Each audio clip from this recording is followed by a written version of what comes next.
전라북도 익산시에 있는 익산 순복음교회 담임 목사 홍장표 목사입니다. 오늘 이렇게 만나 뵙게 돼서 너무나 반갑습니다. 귀하신 분들 앞에서 오늘 하나님의 말씀을 전할 수 있도록 기회를 주시고 또 그간 연구했던 것을 함께 나눌 수 있는 기회를 갖게 해서 참으로 감사를 드립니다. 저는 그동안 성경을 연구한 것들이 단순히 문자로 풀어가는 성경적 연구 방법이 아니고 성경을 그림으로 그려서 그것을 통해서 이제 성경을 풀어가는 그런 방법을 이제 찾게 되었습니다. 오늘 여기 보여드리는 이 그림은 정경 7개라고 하는 틀을 그림으로 그렸습니다. 성경 66권을 하나의 스토리 안에서 그것을 이제 여러 가지 번역을 나누어서 이제 그것들을 정제해 가지고 오늘 한눈으로 볼 수 있도록 그림을 그렸습니다. 오늘 이 그림을 통해서 자세한 내용들을 설명할 수는 없지만 그동안 제가 한 40년 동안 성경을 연구하고 또 그 연구하는 과정에서 끌어낸 이 새로운 도역을 통한 성경에 대한 것들을 오늘 이 자리를 통해서 이제 소개를 하고 또 그 안에서 성경의 그 깊은 의미들을 찾아가는 그런 시간을 같이 갖도록 하겠습니다. 제가 그려낸 성경 모형은 한 10,000여 가지가 넘지만 그것들을 이제 전체적으로 좀 구분을 해서 나눈다고 하면 첫 번째 이 도형 자체를 어떤 형태로 끌어냈느냐면 첫 번째는 정제적 도형으로 만들었습니다. 정제적 도형. 이 정제적 도형이라고 하는 것은 성경 66권 속에 있는 말씀들을 그것을 문자로 우리가 이해하는 틀을 하나의 원을 통해서 선을 통해서 그리고 그것들이 여러 다양한 형체를 통해서 표현하는 동그라미 큰 원 하나 속에 성경이 말하는 여러 가지의 그 내용들을 거기에 함축해서 정제하여 그것을 도형화 시킨 것입니다. 그래서 이 도형적 전제적 도형, 정제적 도형이 제가 만들어낸 것이라면 두 번째는 종속적 도형을 만들었습니다. 종속적 도형. 이 종속적 도형은 모든 것이 하나님으로부터 비롯되어 나오고 거기에 매이고 말이죠.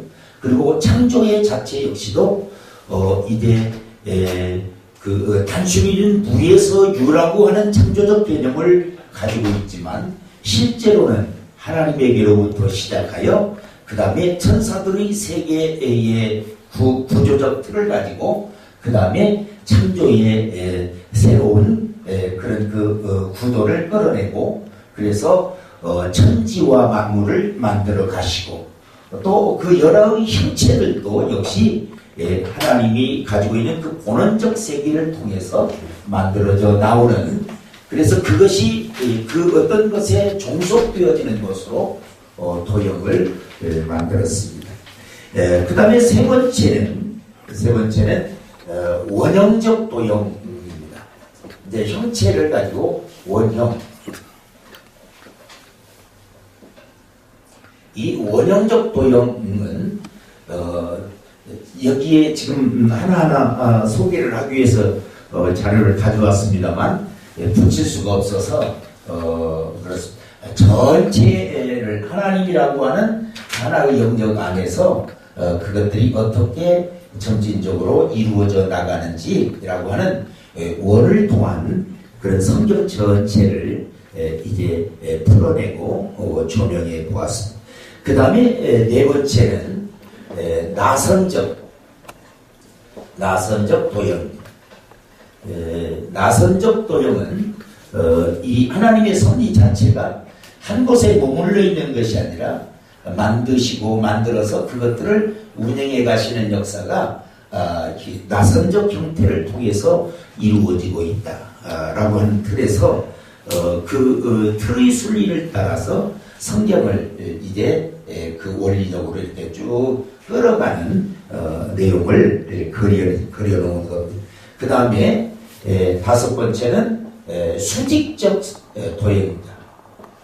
수직적 도형.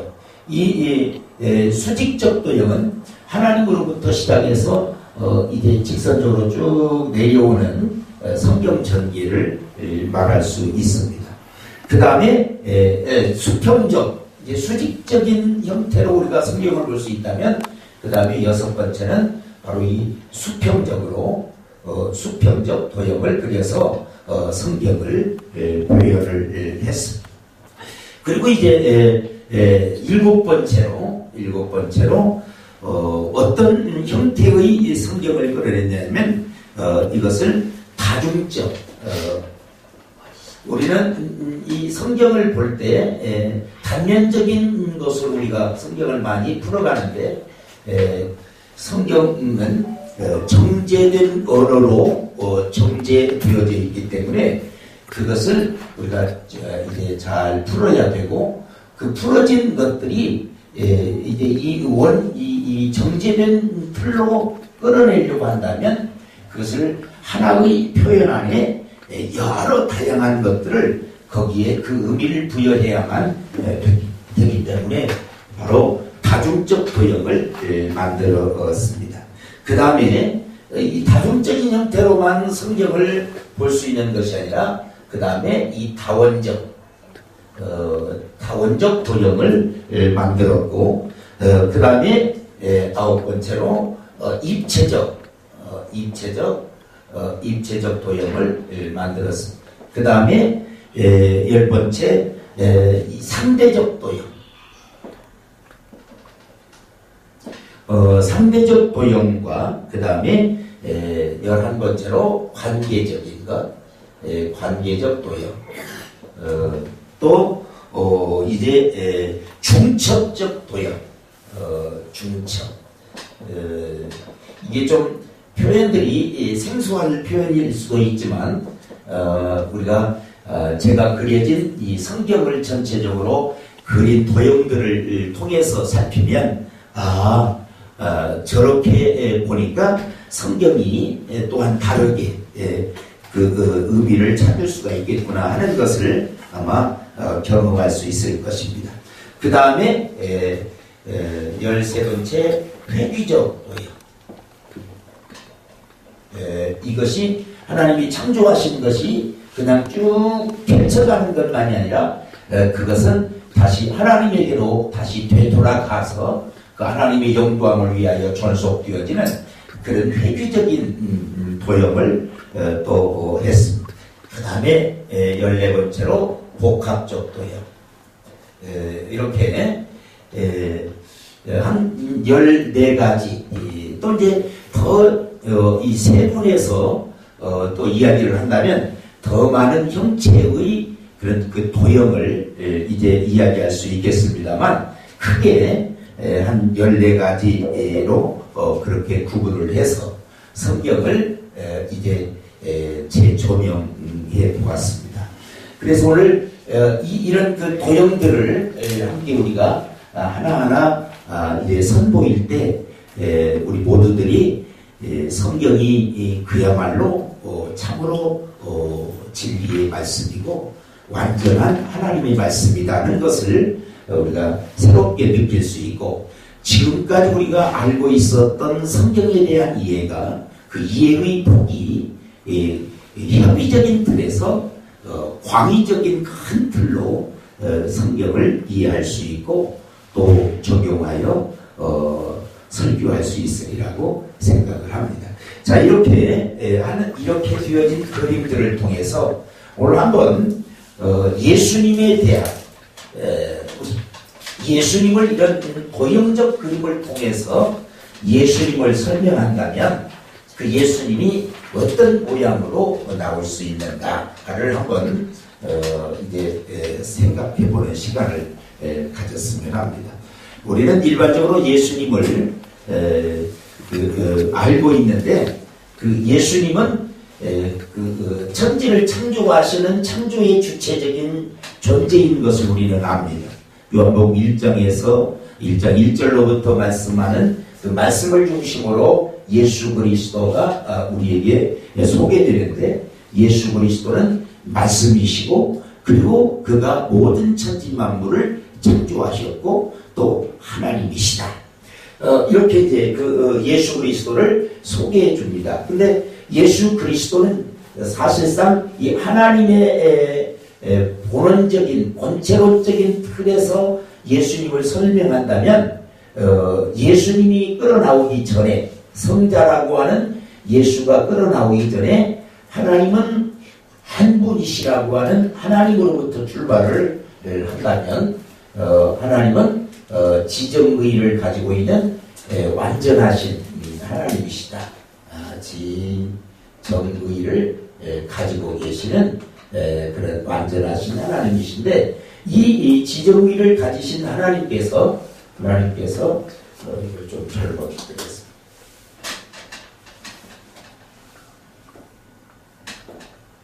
이렇게 한번 그려보겠습니다. 하나님은 그 다음에 정의를 가지고 계시고 그리고 이제 하나님은 이 창조의 역사를 중심으로 해서 시작된 것이 아니라 이 성부와 성자와 성령 성령이시라고 하는 그런 또 삼위를 가지고 계신 하나님이시다.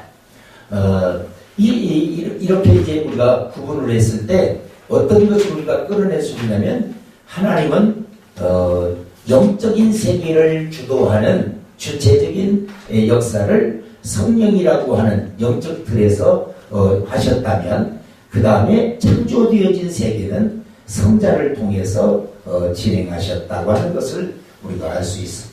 요 부분은 하나님의 뜻을 이겨내면서 성부는 하나님의 뜻을 이겨내면서 보도록 하고요. 이 성령의 역사 이것은 영들의 세계를 주장하는 영들의 세계. 영들의 세계면 천사들을 이야기할 수 있는데 이 성령께서 주도하셨던 역사가 성자를 통해서 천지를 창조하기 이전에 이제 하나님의 세계가 우리가 있다고 보죠. 여기는 하나님은 성부, 이 하나님은 스스로 계신 자존적 존재라면 천사들은 영들의 세계는 하나님의 창조의 세계, 제일 먼저 이루어졌던 창조의 세계를 우리가 알고 있습니다. 이 창조의 세계는 그냥 단순히 천사들이 무주 공간에서 존재하는 그런 틀로 우리가 이해를 하는데 이 천사들은 창세기 1장 2절에서 보면 하나님의 신은 수면에 운행하신다고 하는 이제 말씀이 나옵니다. 땅은 공허하고 혼돈하며 흑암은 어디에 있습니까? 흑암은 깊음 위에 있고 깊음이라고 하는 깊음 위에 흑암이 있다. 이제 그 성경을 우리는 그냥 문자에 그대로 놓고 성경을 이해하는데 그걸 그림으로 그리면 그 구도가 나옵니다. 다시 말하면 지금 이 내용에서도 땅은 공허하고 혼돈하며 흑암은 깊음 위에 있으니까 당연히 땅 아래의 영역일 것이다. 흑암은 깊음 위에 있고 그 다음에 땅은 공허하고 혼돈하며 그 다음에 하나님의 신은 수면에 운행하신다 해서 그러면 수면에 운행하시니까 물층이 있죠. 물의 세계가 그리고 이 물 위에 하나님의 신이 운행하는 말이죠.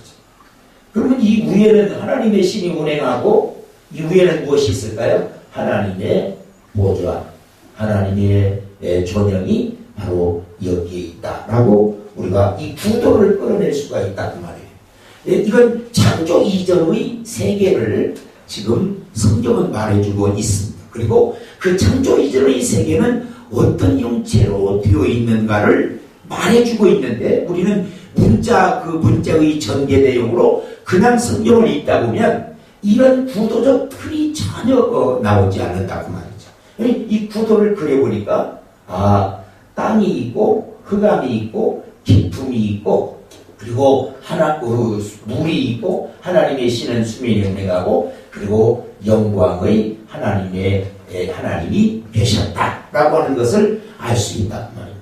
그리고 이제 또 우리가 일반적으로 구전적인 틀을 통해서 알고 있는 내용 하나가 있습니다. 그것은 우리는 무엇을 이야기하느냐? 천지 창조 이전에 천사의 타락이라고 하는 것을 우리는 알고 있습니다. 천사의 타락은 바로 여기 하나님의 신이 수면에 운행하시는 이 운행의 틀에서 이루어진 역사다.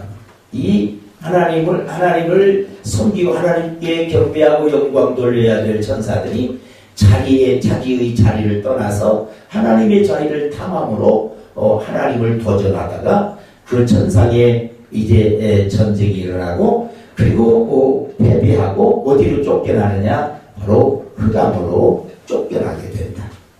그래서 이 타락한 천사들은 어둠의 세력의 주관자라 그렇게 말하는 것은 바로 이렇게 쫓겨나서 흑암의 세계를 지배하고 있기 때문에 표현되어지는 말이다. 하나님의 여기 이게 원인이 되는 거죠. 이 원인이. 다시 말하면 뒤에 일어나는 일들이 왜 그런 일들이 일어날 수밖에 없었는가에 대하여 이야기해 주는 것이다 그 말이죠. 또 성경은 우리에게 어떤 말씀을 하면 영원전이라고 하는 말을 영원전 그 다음에 또 창세전 이런 말 들었어요 안 들었어요? 다 들었으리라고 보면 창세전이라고 하는 말은 영혼의 세계를 이야기하고 영원전이라는 말은 뭐예요? 하나님의 스스로 계셨던 영광의 세계를 이야기해 주는 것이다. 이 부분들이 말이에요. 시대적 개념에서 보면 여기는 누구에 의해서 만들어진 것이 아니고 스스로 존재하는 그런 세계라고 한다면 그 다음에 이 영혼은 그에 의해서 만들어진 목적을 가지고 지어져 있는 세계를 이야기하는데 바로 그것이 이 천사 영들의 세계를 이야기해 주는 것이다 그 말입니다. 그리고 그 다음에 이제 영들의 세계에서 만들어진 이 창세라고 하는 창조의 세계. 이 창조의 원인은 어디에 있습니까? 우리는 하나님이 당신의 영광을 위해서 사람을 지었다라고 하는 이야기를 합니다. 근데 그 하나님은 영광이신데 무슨 또 영광을 위하여 만드셨을까라고 하는 생각을 가질 수 있어요. 이 천사들을 만드심은 하나님의 영광이 영광되게 하기 위하여 지어졌는데 천사의 타락에 의해서 무엇이 됐을까요? 이들이 이제 이 흑암의 세계로 쫓겨나고 이 영광을 위한 하나님의 창조의 필요성이 만들어지게 되는 것입니다. 그래서 하나님께서 태초에 하나님이 하늘과 천지를 창조하시니라 그랬는데 우리 일반적으로 그냥 이걸 천지를 창조하시니라 그러니까 하늘과 땅을 만들었구나 이렇게 생각하는데 이 부분이 구분되어 있습니다. 하늘과 그 다음에 땅을 만드셨다. 우리는 이제 만드셨다, 천지를 창조하시니라 라고 하는 것 때문에 완료적 개념으로 이미 만들어진 것으로 그렇게 생각을 하지만 이제 그 다음에 쭉 이어지는 우리가 일반적으로 알고 있는 틀에서 그 기조가 무너지는 것은 이 도형적인 성경을 통해서 비로소 그것이 이제 보여집니다. 천지를 이렇게 창조. 이건 뭐예요? 하나님께서 이제 뭐냐? 그 의지를 가지고, 하나님의 의지를 가지고, 요 부분을 뭐 하시느냐? 작정하신다. 천지를 만들겠다. 작정하시죠. 작정하는데 어떻게 이제 이 천지를 만들 것인가에 대해서 창세기 1장 4절로부터 뭐냐? 바로 첫째 날 빛을 만들고, 둘째 날 무엇을 만들고요? 그 다음에 물과 물을 나누고, 셋째 날 땅과 바다를 드러내고, 아랫물로 말이죠. 그 다음에 넷째 날 광명을 만들고, 그 다음에 다섯째 날 어조를 만들고, 여섯째 날 사람과 짐승을 만들고, 일곱째 날 안식하셨다라고 하는 겁니다. 여기는 성경 창세기 1장에서는 그것을 다 이루어진 것으로 마치 형체로 나타난 것으로 표현이 된 것으로 문자적인 해석을 할 수 있기 때문에 사람들은 그냥 그 문자에 갇혀서 이미 만들어졌었다라고 생각하지만 이 부분은 이 작정된 하늘과 땅을 어떤 구조로 만들 것인가에 대하여 예정하시는 것이다. 계획하시는 것이다. 그 말이죠. 그래서 첫째 날 빛을 만들고 둘째 날 물과 물을 나누고 그러면 이제 이 창조의 역사가 말이죠. 이 창조의 역사가 과연 무에서 유를 만들었느냐라고 하는 겁니다. 형체적이고 구조적인 새로운 틀에서의 무에서 유지. 실제로는 말이죠. 여기 이 부분이 이 구조가 이미 창조 이전에 이 구조가 있었다 그 말이죠. 이 본원적 세계가 있었다고. 하나는 물이라고 하는 세계가 있었고, 그 다음에 땅이라고 하는 것이 있었고, 그 다음에 흑암이라고 하는 것이 있었고, 기품이라고 하는 것이 있었다. 그 구조가. 그리고 이것에 의해서 여기는 하나는 위에는 말이죠. 하나님의 영광의 본체죠.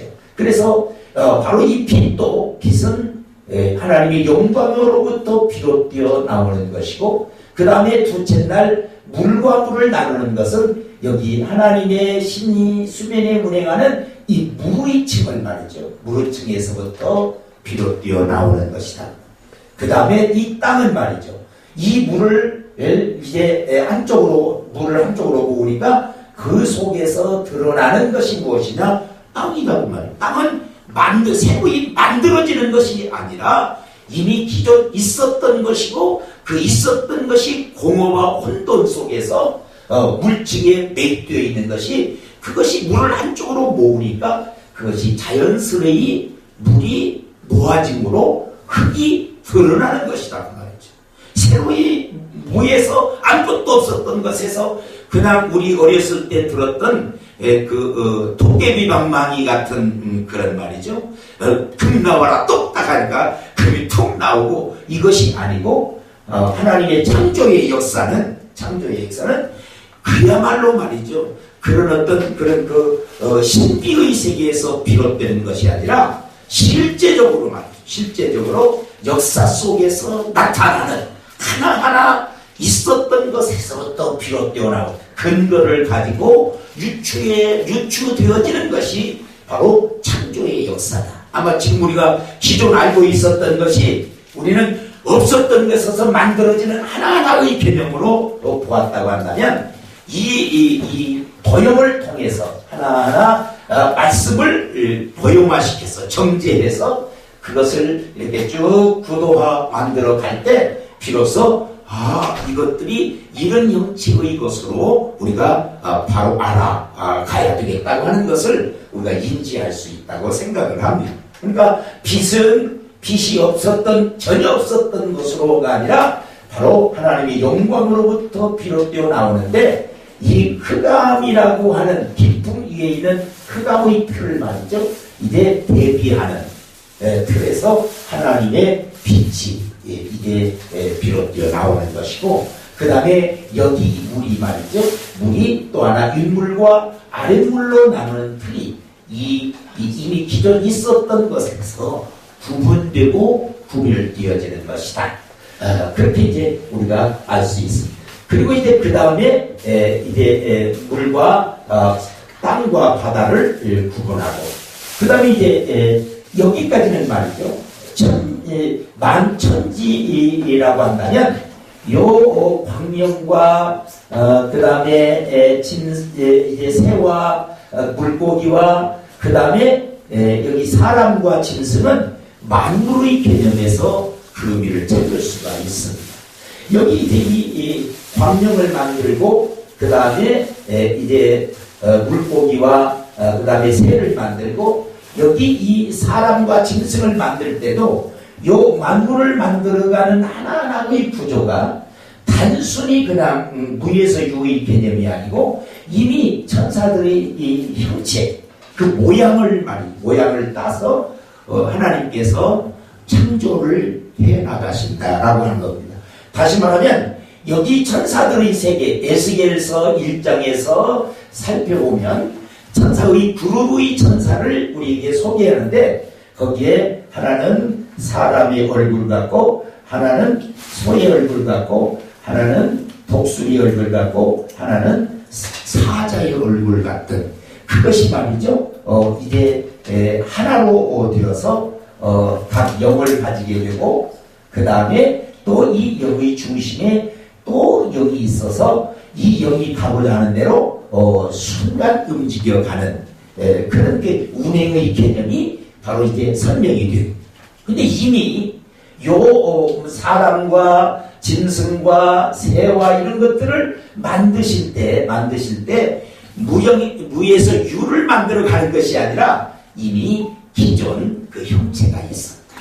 그 형체를 끌어내어 사람을 만들고 그 다음에 짐승을 만들고 가축을 만들고 새를 만들고 이렇게 하나님은 기존 있었던 것을 통해서 그것들을 만들어 가시는 역사. 이게 우리가 지금 그런 맥락에서 이 성경을 우리가 이 그림을 통해서 우리가 살펴본다면 보다 더 깊고 확실하고 근거를 가진 그런 틀로 성경을 인지할 수 있고 이해할 수 있으리라고 생각을 합니다. 이런 맥락에서 앞으로 내용을 진행해 가고 또 그 안에서 하나님의 구원의 역사가 어떻게 진행되는지를 우리 함께 나누는 그런 복된 시간이 되었으면 좋겠습니다.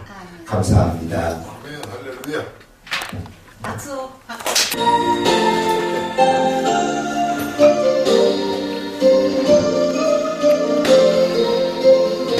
찬송 하나 하시도록 오주님 나를 붙드시며 내 영이 솟아나니 그 크고 귀한 사랑의 봄 갈 길을 일러주네 주님이 가신 골고다의 언덕에 내가 서서 주님 마신 행적 따라서 그 뒤를 이으리라 바다가 지쳐 쓰러지면 주 이름 부르겠네 여호와 나의 하나님 응답해 주시리라 여호와 의지하는 자는 새 힘을 얻으리니 밝고도 묘한 그 말씀 내 영혼 편히 쉬니 가다가 달려갈지라도 세상 길 가지 말고 그 하늘 비밀 내게 주신 아버지 품을 향해 가다가 지쳐 쓰러지면 주 이름 부르겠네 여호와 나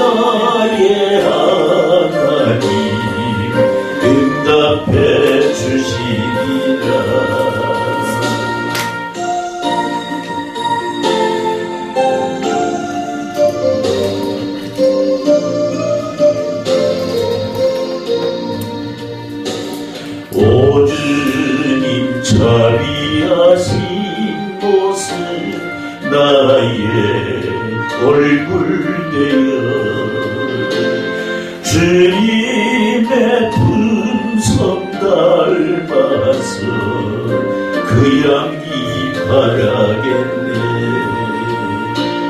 오 주님 나를 택하소서 이 땅에 햇불되게 고향의 불로 비들고 사마리아 땅끝까지 가다가 지쳐 쓰러지면 주 이름 부르겠네. 여호와 나의 하나님 응답해 주시리라. 새 힘을 주신 그네를 나 이제 깨달아서 십자가 보혈의 공로를 널리 전파하리.